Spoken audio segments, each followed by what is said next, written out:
ખેડા જિલ્લાના લોકો માટે સૌથી મોટા સમાચાર છે। ગળતેશ્વર અને ઠાસરા તાલુકાના લોકો સાવધાન। પાનમ અને કડાણા ડેમમાંથી છોડાશે અઢળક પાણી।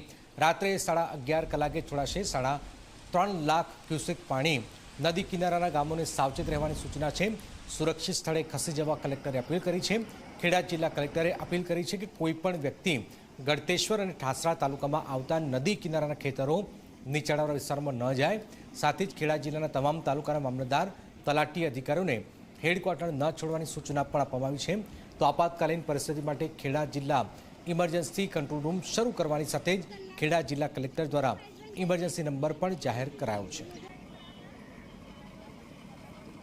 ઠાસરા અને ગળતેશ્વરના મહી નદીના જે કિનારેના ગામો છે એના બધા રહેવાસીઓથી હું વિનંતી કરું છું કે જ્યાં સુધી આ પાણી છોડવામાં આવી રહ્યા છે તો નીચાણવાળા વિસ્તારમાં તમે લોકો ખેતરમાં અથવા નદી કિનારે જવાનું ટાળો।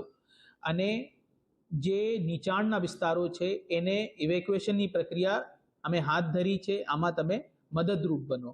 અને આપણે કોઈ પણ જનહાનિ, ધનહાનિ, પશુહાનિ આ દરમિયાન આપણા જિલ્લામાં ના થાય એ આપણી સંયુક્ત જવાબદારી છે।